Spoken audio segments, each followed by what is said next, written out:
ಚಳಿಗಾಲದಲ್ಲಿ ತಣ್ಣನೆಯ ಗಾಳಿ ಹಾಗೂ ಶುಷ್ಕ ವಾತಾವರಣದಿಂದಾಗಿ ಕೆಲವೊಬ್ಬರಿಗೆ ಕೂದಲು ಉದುರುವ ಸಮಸ್ಯೆ ಕಾಣಿಸುತ್ತೆ. ಹೀಗೆ ಸಮಸ್ಯೆ ಕಾಣಿಸಿದ್ದಲ್ಲಿ ಕೂದಲಿಗೆ ತೇವಾಂಶದ ಅಗತ್ಯ ಇರುತ್ತೆ. ಇದಕ್ಕಾಗಿ ತಲೆಗೆ ಆಲಿವ್ ಎಣ್ಣೆ, ತೆಂಗಿನೆಣ್ಣೆ ಅಥವಾ ಬಾದಾಮಿ ಎಣ್ಣೆಯನ್ನ ಹಚ್ಚಿ ಸಣ್ಣದಾಗಿ ಮಸಾಜ್ ಮಾಡಿದ್ರೆ ಉತ್ತಮ.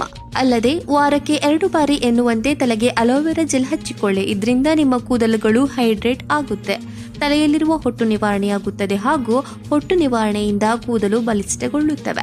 ಇನ್ನು ಕೂದಲು ಚೆನ್ನಾಗಿ ಬೆಳೆಯಬೇಕು ಅಂತ ಅಂದ್ರೆ ತಲೆಗೆ ನೆಲ್ಲಿಕಾಯಿ ರಸ ಹಾಗೂ ಮೆಂತೆಕಾಳುಗಳನ್ನ ಮಿಕ್ಸಿಗೆ ಅಥವಾ ರುಬ್ಬಿಕೊಂಡು ಪೇಸ್ಟ್ ರೀತಿ ಮಾಡಿ ಹಚ್ಚಿಕೊಳ್ಳಬೇಕು. ಹೀಗೆ ಮಾಡೋದ್ರಿಂದ ಕೂದಲಿನ ಬೇರುಗಳಲ್ಲಿ ಪೋಷಣೆ ಅಧಿಕಗೊಂಡು ಬೆಳವಣಿಗೆಗೆ ಸಹಾಯಕವಾಗುತ್ತೆ. ಕೆಲವೊಂದು ರಾಸಾಯನಿಕ ಉತ್ಪನ್ನಗಳನ್ನ ಕೂದಲಿಗೆ ಹಚ್ಚುವುದನ್ನ ಬಿಡಬೇಕು. ಇದರಿಂದ ಅಡ್ಡ ಪರಿಣಾಮಗಳು ಉಂಟಾಗುವ ಸಾಧ್ಯತೆ ಇರುತ್ತದೆ.